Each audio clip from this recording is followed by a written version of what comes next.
청취자 여러분, 안녕하세요. 너무나도 자랑스러운 놀라운 우리 세대, 한강의 기적을 만든 산업화, 그 믿을 수 없는 전설 같은 이야기들을 만나보는 시간입니다.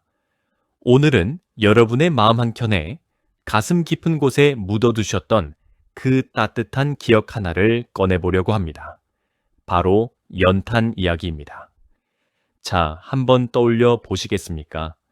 매서운 겨울 새벽, 어머니께서 부엌 한쪽에 쪼그려이 앉으셔서 다 타버린 연탄을 갈아 끼우시던 그 모습, 빨갛게 달아오른 연탄에서 피어오르는 푸르스름한 불꽃과 그 따뜻한 온기, 그리고 골목길 어귀에서 들려오던 연탄 왔어요 하는 그 정겨운 목소리, 마당 한 구석에 차곡차곡 쌓여있던 그 새카만 연탄 무더기, 그 위에 살포시 내려앉던 첫눈.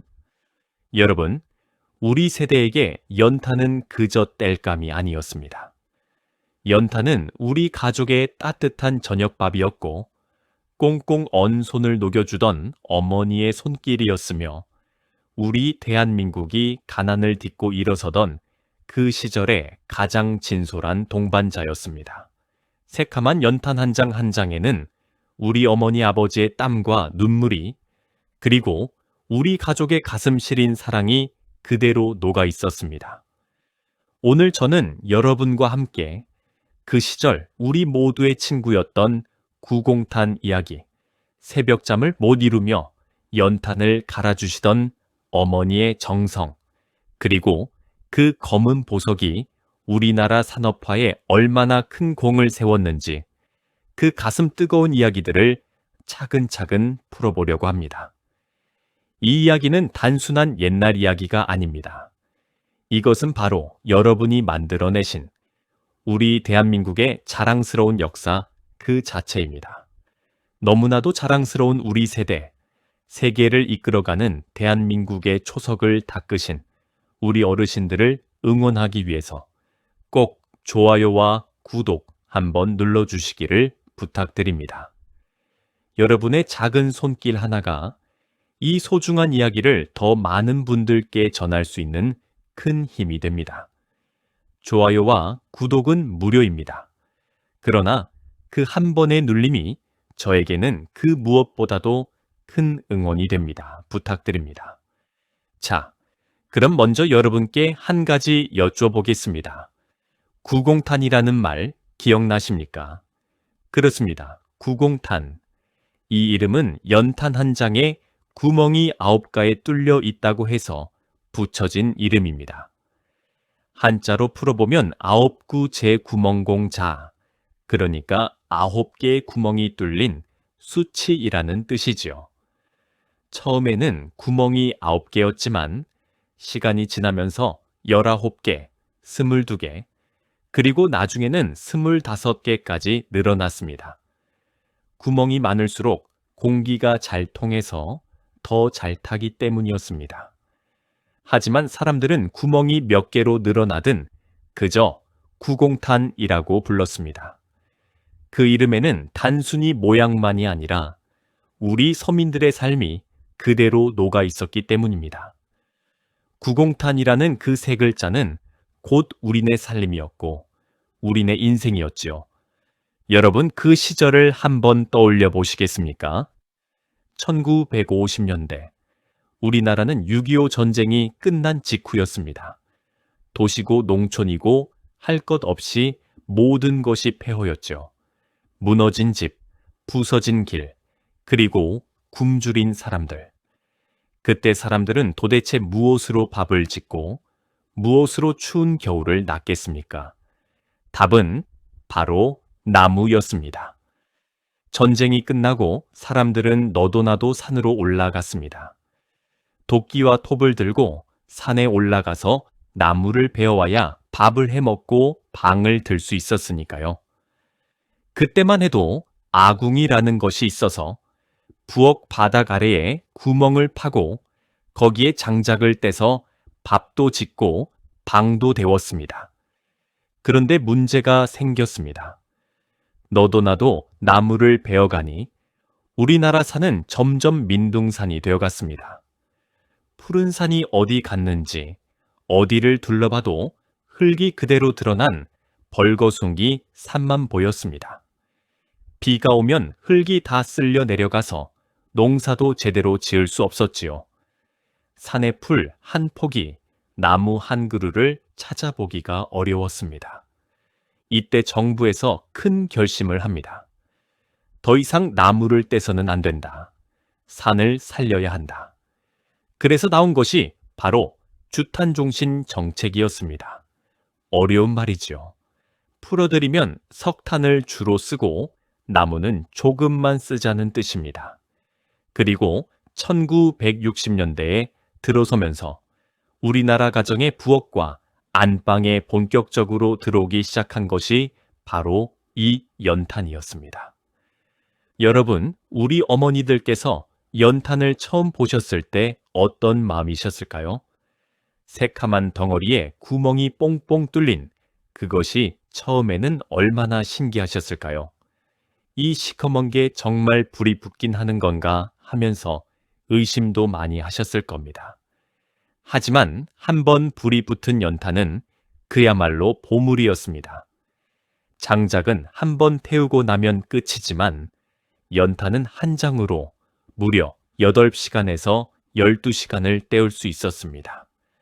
그리고 그 위에 양은 냄비 하나만 올려 녹으면 보글보글 김치찌개가 끓고 가마솥에서는 흰 쌀밥이 익어갔습니다. 이불 속에 손을 넣으면 따끈따끈, 등을 대고 누우면 등이 노릇노릇. 그 따뜻함, 여러분 아직도 기억나시죠? 자, 그럼 그 시절 연탄을 사용하시던 우리 어머니들의 하루를 한번 따라가 볼까요? 새벽 5시, 닭이 울기도 전입니다. 아직 밖은 캄캄하고 창문에는 성에가 두껍게 끼어있는 그런 새벽이었습니다. 어머니께서는 이불 속에서 슬그머니 일어나십니다. 가족들 깨우지 않으시려고 살금살금. 부엌으로 내려가시면 아궁이 속에 연탄이 빨갛게 마지막 숨을 내쉬고 있습니다. 어머니는 긴 부직갱이를 들고, 아니 정확히 말하면 연탄 집게라는 것을 들고 그 다 탄 연탄을 조심스럽게 빼내십니다. 그리고 새 연탄을 그 위에 올려 놓으시지요. 새 연탄과 헌 연탄의 구멍을 정확히 맞춰야 합니다. 구멍이 어긋나면 불이 옮겨 붙지 않거든요. 그래서 어머니는 아주 조심스럽게 마치 보물을 다루듯이 연탄을 갈아 끼우셨습니다. 이때 어머니의 손은 검댕으로 까매집니다. 그래도 어머니는 그 손을 한번 쓱 닦으시고 다시 또 다른 일을 하셨습니다. 다 탄 연탄, 그러니까 연탄재라고 부르는 그 하얗게 변한 연탄은 마당 한 구석에 차곡차곡 쌓아두셨지요. 그 연탄재도 그냥 버리시지 않고 겨울에 빙판길에 뿌려서 미끄러지지 않게 하는 데 쓰셨습니다. 정말 알뜰하시지 않습니까? 연탄을 갈아 끼우는 것은 그야말로 정성이었습니다. 시간을 잘못 맞춰서 연탄을 갈지 못하면 불이 꺼져버립니다. 한번 꺼진 연탄을 다시 살리는 것은 정말 보통 일이 아니었지요. 신문지를 구겨 넣고 나뭇가지에 불을 붙여서 입으로 후후 불어가면서 새까만 연기의 눈물 콧물 다 빼면서 그래도 어머니는 결코 포기하지 않으셨습니다. 왜냐고요? 그 불이 꺼지면 우리 가족이 추위에 떨어야 하니까요. 그 불이 꺼지면 아이들이 따뜻한 밥을 먹을 수 없으니까요. 그 불이 꺼지면 아버지가 새벽일 나가실 때 따뜻한 국 한 그릇 못 드시니까요. 여러분, 우리 어머니들의 그 정성, 그 사랑이 바로 우리 대한민국을 따뜻하게 데웠던 진짜 불씨가 아니었을까요? 연탄과 관련된 또 하나의 풍경이 있습니다. 바로 연탄 배달부 아저씨들이지요. 골목길 어귀에서 연탄 왔습니다 하고 외치는 소리가 들리면 어머니들은 불이 나게 뛰어나오셨습니다. 그 시절에는 연탄을 한꺼번에 많이 사두는 것이 어려운 형편이었습니다. 그래서 일주일치, 보름치, 그렇게 조금씩 사다 두셨죠. 형편이 좋은 집은 가을에 한해 겨울치를 다 사두기도 했지만 그것은 정말 부잣집 이야기였습니다. 가을이 되면 마당 한쪽에 연탄을 산처럼 쌓아두고는 우리 집은 올겨울 든든하다 하고 안도의 한숨을 쉬는 그런 집들 말입니다. 연탄 배달부 아저씨들은 그야말로 강철 같은 분들이셨습니다. 한 장에 거의 3.6kg이나 나가는 무거운 연탄을 양 어깨에 멜빵을 메고 한 번에 10장씩, 20장씩 짊어지셨지요. 등이 휘어질 정도였습니다. 그분들이 신고 다니시는 신발을 보면 가슴이 뭉클합니다. 검댕이 새카맣게 묻어서 원래 무슨 색이었는지도 모를 정도였지요. 얼굴은 시커먼 검댕에 땀 범벅. 하지만 그 눈빛만큼은 누구보다도 빛나고 있었습니다. 왜냐하면 그분들도 자기 가족을 먹여 살리기 위해서 그 무거운 연탄을 짊어지고 좁은 골목길, 가파른 언덕길을 오르내리셨기 때문입니다. 특히 서울 달동네, 그러니까 산비탈에 다닥다닥 붙어있던 동네들 있지요. 그곳까지 연탄을 배달하는 일은 정말 보통 일이 아니었습니다. 아저씨들은 지게에 연탄을 잔뜩 지고 그 가파른 계단을 한 발 한 발 올라가셨습니다. 한 계단 오르고 한숨 한 번 쉬고 또 한 계단 오르고 또 한숨 한 번 쉬고 지게 위에서 연탄이 흔들거리지 않도록 균형을 잡는 것도 큰 기술이었습니다. 한 장이라도 떨어뜨리면 다시 사야 했으니까요. 그분들의 손바닥은 굳은 살로 바위처럼 단단했고 손가락은 항상 시커먼 검댕에 물들어 있었습니다. 손톱 밑은 영원히 까만색이었죠. 그런데 말입니다. 그분들이 그렇게 고생하시면서 받으시는 돈이 얼마였을까요? 1970년대 초반에 연탄 한 장을 배달하면 받는 수고비가 정말 몇 푼 안 됐다고 합니다. 그 몇 푼을 모아서 자식들 학교 보내시고 자식들 결혼시키시고 그렇게 한 가정을 일으키셨던 것이지요. 여러분, 우리는 그분들을 잊으면 안 됩니다. 우리 대한민국이 이만큼 잘 살게 된 것은 그렇게 묵묵히 자기 자리를 지켜주신 수많은 무명의 영웅들 덕분입니다. 그 연탄 배달부 아저씨들도 우리 대한민국의 자랑스러운 산업화의 주인공들이었습니다. 여러분, 안도현 시인이 쓴 시 한 편을 들어보셨습니까? 연탄재 함부로 발로 차지 마라. 너는 누구에게 한 번이라도 뜨거운 사람이었느냐? 이 짧은 시 한 구절이 우리에게 얼마나 큰 울림을 줍니까? 새카만 연탄 한 장이 빨갛게 타오르면서 자신을 다 태우고 결국에는 하얀 재가 되어 사라집니다. 그 모습이 바로 우리 어머니 아버지의 모습이지 않습니까? 자식들을 위해서, 가족들을 위해서 자기 자신을 다 태우시고 결국 하얀 재가 되어주신 우리 부모님들의 모습 말입니다. 그리고 연탄과 함께 떠오르는 추억이 또 하나 있지요. 바로 연탄불 위에 군고구마와 연탄불 위에 김입니다. 겨울밤이면 어머니는 다 타가는 연탄 위에다가 고구마를 한두 개 올려놓으셨습니다. 잠을 자고 일어나면 그 고구마가 딱 알맞게 익어 있었지요. 껍질을 까면 노란 속살이 김을 모락모락 내고 한 입 베어 물면 그 달콤함이라니. 그것을 가족끼리 나눠 먹으면서 저녁을 보냈습니다. 또 김을 구울 때는 어떻습니까?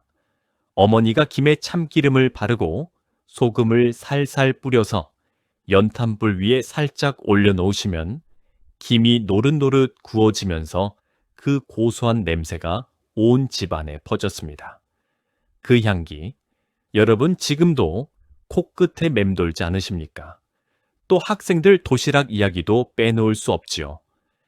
학교 가기 전에 어머니가 도시락을 싸주실 때 그 도시락을 연탄 아궁이 옆에 잠깐 놓아두셨다가 따뜻하게 데워서 가방에 넣어주셨습니다.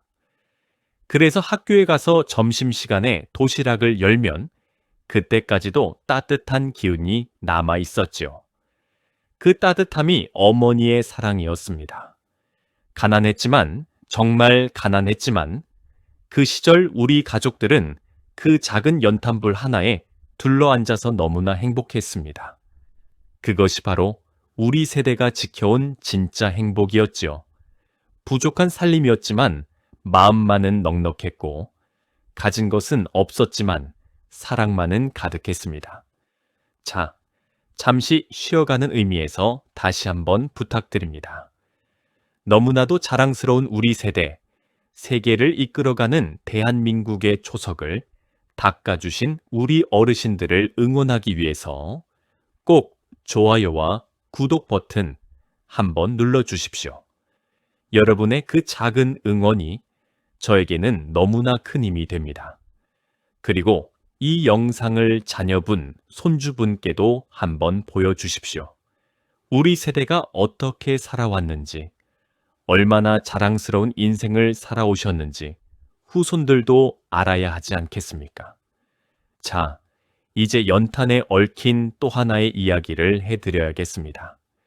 이 이야기는 조금 가슴이 아픈 이야기입니다. 하지만 우리가 절대로 잊어서는 안 되는 이야기이기도 하지요. 바로 연탄가스 중독에 관한 이야기입니다. 여러분, 그 시절 겨울이면 매년 들려오던 안타까운 소식이 있었지요. 신문 한 면에는 어김없이 연탄가스 중독으로 일가족 사망이라는 기사가 실렸습니다. 연탄은 우리에게 따뜻함을 주는 고마운 존재였지만 동시에 무서운 얼굴을 가진 양면의 친구였습니다. 연탄이 탈 때 나오는 가스, 우리가 흔히 연탄가스라고 부르는 그것은 사실 일산화탄소라는 무서운 물질이었습니다. 이 일산화탄소가 무서운 이유는 색깔도 없고 냄새도 없기 때문입니다. 우리가 잠을 자는 동안 슬그머니 방 안으로 스며들어와서 우리가 알아차리지 못한 사이에 우리를 덮쳤습니다. 그 시절 한국의 집들은 대부분 온돌이라는 구조였습니다. 부엌의 아궁이에서 연탄을 떼면 그 열기가 방바닥 밑으로 들어와서 방을 따뜻하게 드는 것이지요. 그런데 만약 그 방바닥 어딘가에 갈라진 틈이 있으면 그 틈으로 연탄가스가 새어나와서 방 안에 가득 차게 됩니다. 이불 속에 들어가서 따뜻하게 잠이 든 가족들은 그 가스를 마시면서 점점 깊은 잠에 빠져들었습니다. 그리고 다시는 깨어나지 못하는 안타까운 일들이 너무나도 많이 일어났습니다. 1970년대에는 매년 겨울 연탄가스 중독으로 목숨을 잃는 분들이 무려 수백 명, 많을 때는 수천 명이나 되었다고 합니다. 한 통계에 따르면 어느 해 겨울에는 무려 3천 명이 넘는 분들이 연탄가스로 돌아가셨다고 합니다.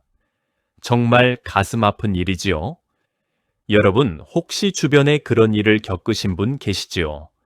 옆집 가족이 그렇게 됐다더라. 친척 누구네 집에서 그랬다더라. 거의 모든 동네에 한두 가족씩은 그런 슬픈 사연이 있었습니다. 신혼 첫날 밤에 일어난 비극도 있었고, 시험을 앞두고 늦게까지 공부하던 학생이 그렇게 떠난 안타까운 사연도 있었지요. 그 가스는 가난한 자, 부유한 자를 가리지 않고 찾아왔습니다. 다행히 가스를 조금 마시고 깨어난 분들도 계셨죠. 새벽에 머리가 깨질 듯이 아프고 속이 메스껍고 몸이 천근만근이면 연탄가스 마셨구나 하고 알았습니다. 그러면 어떻게 했는지 아십니까? 바로 동치미 국물이었습니다. 그렇습니다. 동치미 국물 한 사발을 벌컥벌컥 마시면 가스가 빠져나간다는 민간요법이 있었죠. 사실 의학적으로 동치미 국물 자체가 가스를 풀어주는 것은 아니라고 합니다. 진짜 효과는 신선한 공기를 들이마시면서 서늘한 국물을 마시니까 정신이 번쩍 드는 효과였다고 하지요. 어쨌든 그 시절 동치미는 김치만이 아니라 비상약이었습니다. 연탄가스로 머리가 아프면 어머니께서 큰 사발에 동치미 국물을 가득 부어서 가져다 주시곤 하셨죠. 시원한 그 국물을 한 모금 마시면 어쩐지 정말로 머리가 맑아지는 것 같았습니다. 어머니의 정성과 사랑이 깃든 그 동치미 한 사발이 우리를 살렸던 것일지도 모르겠습니다. 또 그 시절에는 연탄가스를 막기 위해서 별별 방법을 다 썼습니다. 방바닥에 신문지를 깔고 그 위에 다시 장판을 까는가 하면 갈라진 틈에는 흙을 발라서 메우기도 했지요. 연탄가스 경보기라는 것도 나왔는데 가스가 새면 빨간 불이 들어오면서 시끄럽게 울리는 기계였습니다. 하지만 가난한 삶에 그것을 사기도 쉽지 않았습니다. 그래서 사람들은 매일 밤 잠들기 전에 기도하는 마음으로 잠자리에 들었습니다. 오늘 밤도 무사히 지나가게 해주세요 하고 말이죠. 어머니들은 자식들 자는 모습을 한 번 더 들여다보시고 숨소리를 한 번 더 확인하시고서야 잠자리에 드셨습니다. 여러분, 그 시절을 살아내신 여러분이야말로 정말 대단하신 분들입니다. 매일이 살얼음판을 걷는 것 같은 날들이었지만 그래도 가족을 지키기 위해서, 자식들을 키우기 위해서 그렇게 묵묵히 견뎌내셨죠. 자, 이제 연탄에 얽힌 또 다른 이야기, 우리가 잊지 말아야 할 이야기를 해드리겠습니다. 바로 광부 아저씨들의 이야기입니다. 연탄은 그냥 하늘에서 뚝 떨어지지 않았습니다. 누군가는 그 검은 보석을 캐내야 했죠. 그 누군가가 바로 우리나라의 강원도 태백, 정선, 영월, 그리고 충청도 보령, 전라도 화순 같은 탄광 지역에서 일하시던 광부 아저씨들이셨습니다. 광부 아저씨들의 하루를 한번 상상해 보십시오. 새벽 동이 트기도 전 아저씨는 안전모를 쓰고 머리에 다는 작은 손전등을 매십니다. 도시락 하나 챙기시고 가족들에게 짧은 인사를 남기시지요. 오늘도 잘 다녀오마. 그 말 한마디가 그날 가족과 나누는 마지막 말이 될 수도 있다는 것을 모두가 알고 있었습니다. 그래서 광부의 아내들은 남편이 일터로 떠날 때마다 마음 한구석이 시리고 아렸습니다. 탄광 입구에서 광차, 그러니까 작은 수레 같은 것에 올라타시면 그 수레가 광부들을 싣고 땅속 깊은 곳으로 내려갑니다. 어떤 곳은 지하 1000m, 어떤 곳은 그보다 더 깊은 곳까지 내려가지요. 깊이 내려갈수록 공기는 점점 탁해지고 온도는 후끈후끈 올라갑니다. 더위에 땀이 비오듯 흐르고 숨쉬기조차 어려운 그 어둠 속에서 그분들은 일하셨습니다. 그곳에서 하루 종일 곡괭이로 또는 큰 기계로 석탄을 캐내십니다. 사방이 새카만 어둠뿐이고 머리에 탄 작은 불빛 하나에 의지해서 일하시는 것이지요. 천장에서는 흙먼지가 쉴 새 없이 떨어지고 어쩔 때는 작은 돌이 떨어지기도 합니다. 그렇게 일하시다 점심시간이 되면 아저씨들은 새카매진 손을 대충 닦고 도시락을 펼치셨습니다. 도시락에 묻은 검은 손자국. 하지만 누구도 그것을 닦지 않으셨습니다. 그것이 바로 그분들의 자랑이었으니까요. 그 검은 손자국이 바로 그날 가족의 양식을 캐낸 자랑스러운 흔적이었으니까요. 가장 무서운 것은 갱도 붕괴 사고였습니다. 땅 속의 길이 무너지는 것이지요. 그러면 그 안에 갇힌 광부들은 빠져나올 길이 없습니다. 산소가 다 떨어지기 전에 구조되어야 하는데 그게 그렇게 쉬운 일이 아니었지요. 탄광 마을에서 사이렌 소리가 길게 울리면 온 마을 사람들이 가슴이 철렁 내려앉았습니다. 사고가 났다는 신호였으니까요. 그러면 광부의 아내들은 앞치마를 두른 채 맨발로 탄광 입구로 달려갔습니다. 우리 그 사람은 무사한가요? 우리 애 아빠는 살아있나요? 가슴을 치며 통곡하시던 그 모습. 정말 가슴이 미어집니다. 또 다른 무서운 적은 진폐증이었습니다. 석탄가루가 폐 속에 쌓이면서 점점 숨쉬기가 어려워지는 병이지요. 광부 아저씨들 중에는 평생 광산에서 일하시다가 진폐증으로 고생하시는 분들이 정말 많으셨습니다. 평생 새벽부터 밤까지 가족을 위해 땀 흘리시고 노년에는 숨조차 제대로 못 쉬시면서 병상에 누우신 그 모습들이라니. 여러분, 1970년대 우리나라 석탄 산업이 절정에 달했을 때는 광부 아저씨들이 무려 10만 명도 넘게 계셨다고 합니다. 그분들이 얼마나 고생하셨겠습니까? 그분들이 캐내신 그 검은 돌 하나하나가 우리 집의 따뜻한 아랫목이 되었습니다. 우리 어머니의 따뜻한 밥상이 되었습니다. 우리 형제 자매의 따뜻한 잠자리가 되었습니다. 특히 강원도 태백시는 그야말로 대한민국 석탄 산업의 심장 같은 곳이었습니다. 한때 인구가 12만 명을 넘었다고 하니 산골 마을이 얼마나 번화한 도시로 변했는지 짐작이 가시지요. 거기에는 광부들과 그 가족들로 가득했고 광부 한 명이 일하면 그 주변 식당, 가게, 학교, 다방까지 다 함께 돌아갔습니다. 광부들이 월급날이 되어서 시내로 내려오면 마을 전체가 들썩였다고 합니다. 그날만큼은 광부들도 가족들도 잠시나마 그 고된 일상을 잊고 웃을 수 있었죠. 광부 아저씨들이 받으시던 월급은 그 시절 다른 직업에 비하면 꽤 좋은 편이었다고 합니다. 하지만 그것은 목숨값이었습니다. 그렇게 위험한 곳에서 일하시면서 받으시는 돈이었으니까요. 그 돈으로 자식들 공부시키시고 자식들 좋은 옷 입히시고 자식들 좋은 학교 보내셨습니다. 광부의 아들이 의사가 되고 광부의 딸이 선생님이 되고 그렇게 우리 대한민국이 한 단계 한 단계 올라간 것입니다. 아버지의 검은 손에서 자식의 하얀 가운으로 아버지의 검은 얼굴에서 자식의 환한 미소로 그 한 세대의 희생이 다음 세대의 영광으로 이어진 것이지요.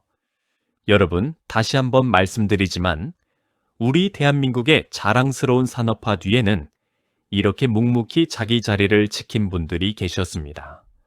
광부 아저씨들도, 연탄 배달부 아저씨들도, 그리고 새벽잠을 못 이루며 연탄을 갈아주신 우리 어머니들도 모두 우리 대한민국을 일으킨 영웅들이셨습니다. 그런데 여러분, 연탄에 또 한 가지 빛나는 공로가 있다는 것 알고 계셨습니까? 바로 우리나라 산림을 지킨 1등 공신이라는 것이지요. 앞에서 잠깐 말씀드렸지만 1950년대 우리나라 산은 그야말로 민둥산 천지였습니다. 일제강점기 때 일본이 우리 나무를 마구잡이로 베어갔고 또 6.25 전쟁을 거치면서 산이 더 황폐해졌죠. 그리고 사람들이 땔감으로 쓰기 위해서 또 베어갔으니 그야말로 우리나라 산은 헐벗고 가난한 모습이었습니다.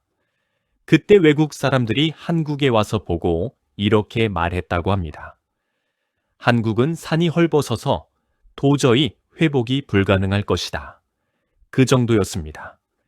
외국 학자들도 100년이 지나도 한국의 산은 못 살아날 것이라고 단언했지요.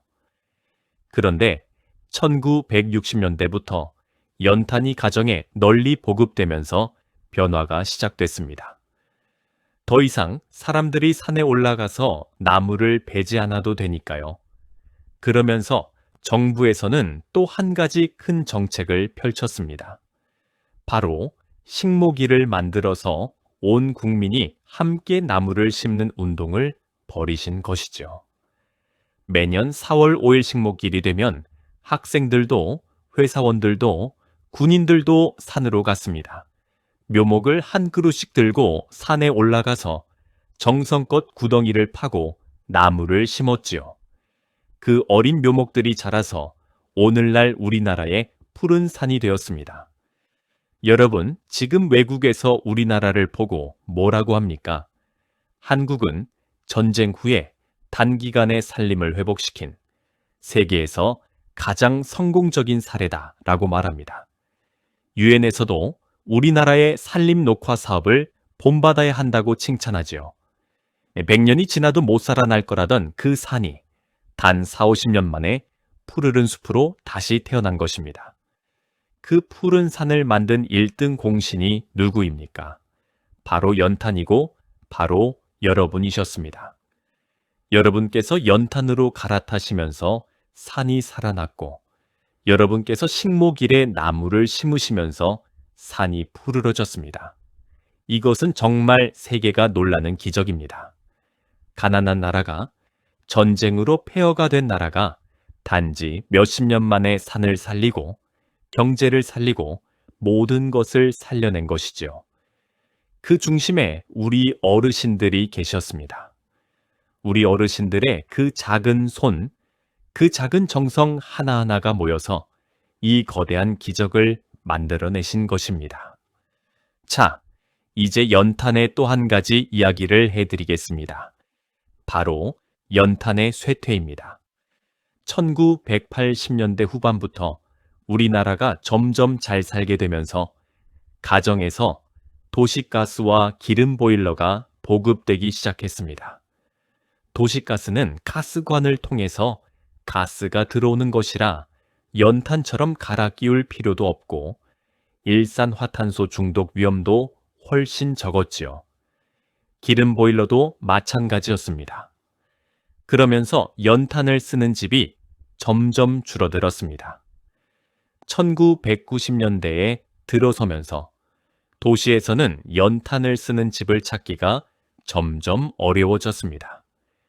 연탄 공장도 하나둘 문을 닫기 시작했습니다. 1970년대만 해도 우리나라 연탄 공장이 400곳이 넘었다고 합니다.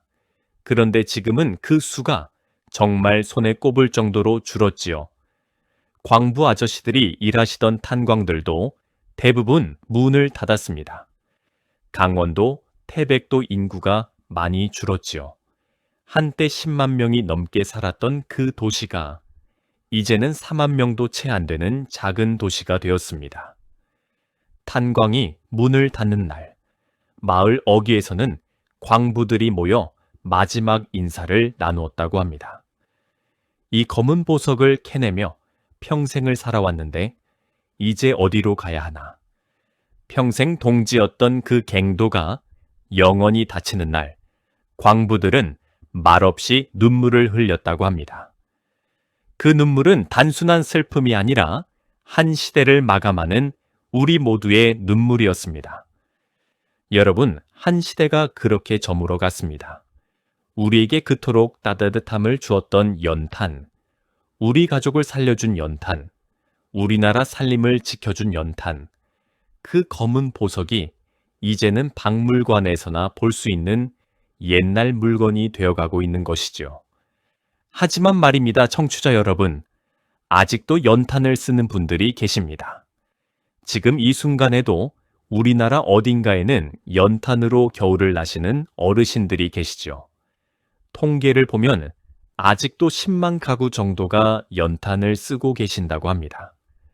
그분들은 대부분 형편이 어려우신 어르신들, 산비탈 동네의 독거 어르신들, 그런 분들이십니다. 매년 겨울이 되면 연탄 나눔 봉사라는 것이 있지요. 자원봉사자들이 트럭에 연탄을 싣고 가서 어려운 분들, 대에게 한 장 한 장 직접 옮겨드리는 활동입니다. 그 봉사를 다녀온 청년들이 이런 말을 한다고 합니다. 연탄 한 장의 무게가 이렇게 무거운 줄 처음 알았다. 그리고 그 연탄으로 겨울을 나시는 분들의 마음이 얼마나 뜨거운지 알게 됐다. 요즘 젊은이들이 연탄을 직접 만져보고서야 비로소 그들의 할아버지 할머니가 어떻게 살아오셨는지 조금이나마 깨닫는다고 합니다. 검댕이 묻은 손을 보면서 그분들의 부모님과 조부모님의 손을 떠올린다고 하죠. 연탄은 그렇게 세대와 세대를 이어주는 따뜻한 다리가 되어주고 있습니다. 연탄은 단순한 땔감이 아닙니다. 연탄은 우리 시대의 정신입니다. 가난해도 따뜻하게, 어려워도 함께, 그렇게 살아온 우리 세대의 마음이 바로 연탄 한 장에 담겨 있는 것이지요. 그 검은 빛에는 우리 어머니의 사랑이, 우리 아버지의 땀이, 그리고 우리 모두의 희망이 담겨 있습니다. 자, 이제 후반부를 마무리하기 전에 다시 한번 부탁드립니다. 너무나도 자랑스러운 우리 세대, 세계를 이끌어가는 대한민국의 초석을 닦아주신 우리 어르신들을 응원하기 위해서 꼭 좋아요와 구독 버튼 한번 눌러주십시오. 여러분의 응원이 정말 큰 힘이 됩니다. 그리고 댓글로 여러분의 연탄 추억을 남겨주신다면 그것이 또 다른 분들에게도 큰 위로가 될 것입니다. 청취자 여러분, 오늘 우리가 함께 살펴본 연탄 이야기를 다시 한번 정리해 보겠습니다. 첫째, 연탄.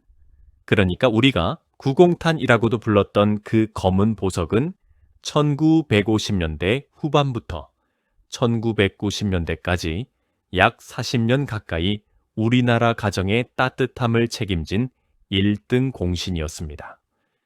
처음에는 구멍이 9개라서 구공탄이라고 불렀지만 나중에는 25개까지 늘어났죠. 둘째, 연탄은 우리 어머니들의 정성 그 자체였습니다. 새벽잠을 마다하시고 검댕이 묻은 손으로 매일매일 연탄을 갈아주시던 어머니의 사랑. 그것이 우리 가족을 따뜻하게 데웠고 그것이 우리 대한민국을 일으켰습니다. 한 장의 연탄에는 어머니의 한숨이 한 번, 그리고 어머니의 기도가 한 번 담겨 있었지요. 셋째, 연탄 배달부 아저씨들과 광부 아저씨들의 땀과 눈물이 있었습니다. 무거운 연탄을 짊어지고 가파른 골목길을 오르내리신 배달부 아저씨들, 그리고 땅속 깊은 곳에서 검은 보석을 캐내신 광부 아저씨들. 그분들도 우리 대한민국 산업화의 자랑스러운 주인공들이셨습니다. 그분들의 검은 손이 있었기에 우리 대한민국에 따뜻한 아랫목이 있었습니다. 넷째, 연탄가스 중독이라는 슬픈 이야기도 있었습니다. 매년 수천 명에 달하는 분들이 그렇게 안타깝게 돌아가셨죠. 동치미 국물을 비상약 삼아 마시던 시절, 연탄가스 경보기를 갖추기도 어려웠던 그 시절, 우리는 매일이 살얼음판이었지만 가족을 위해서 그것을 견뎌냈습니다. 다섯째, 연탄은 우리나라 살림을 지킨 영웅이기도 했습니다. 헐벗었던 우리나라 산이 연탄 덕분에 그리고 식목일 운동 덕분에 다시 푸르러졌죠. 100년이 지나도 못 살아날 거라던 그 산이 단 40년 만에 다시 푸른 숲이 되었습니다. 지금 외국에서 우리나라 산림 녹화를 본받자고 할 정도이니 정말 자랑스러운 일이 아닙니까?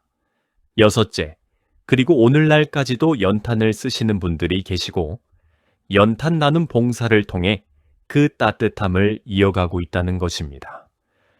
연탄은 단순한 땔감이 아니라 우리 세대의 정신, 가난해도 따뜻하게 함께 살아온 마음, 그 자체였습니다. 여러분, 오늘 이 이야기들이 여러분 마음 어딘가에 잠들어 있던 그 시절의 추억을 살그머니 깨워드렸기를 바랍니다. 아궁이 앞에서 검댕 묻은 손으로 연탄을 갈아 끼우시던 어머니의 모습, 골목길에서 들려오던 연탄 배달부의 목소리, 그리고 그 따뜻한 아랫목에 둘러앉아 김장 김치에 흰 밥을 비벼 먹던 그 행복한 시간들. 여러분께서 만들어내신 그 시절이 있었기에 오늘 우리 대한민국이 세계에서 손꼽히는 나라가 될 수 있었습니다. 여러분께서 그렇게 아끼고 절약하시면서 자식들을 키워주셨기에 오늘 우리 후손들이 따뜻한 집에서 따뜻한 밥을 먹을 수 있는 것입니다. 연탄 한 장의 그 따뜻함, 여러분께서 우리에게 주신 그 사랑, 우리는 절대로 잊지 않을 것입니다. 그 새카만 연탄이 빨갛게 타올라 결국 하얀 재가 되듯이 여러분께서도 평생을 자식들과 가족을 위해 자신을 다 태우셨습니다. 그 거룩한 사랑 앞에서 저는 그저 고개를 숙일 뿐입니다. 너무나도 자랑스러운 우리 세대의 땀과 눈물, 그 기적 같은 이야기들은 오늘도 계속됩니다. 청취자 여러분, 그럼 다음 시간에 또 뵙겠습니다.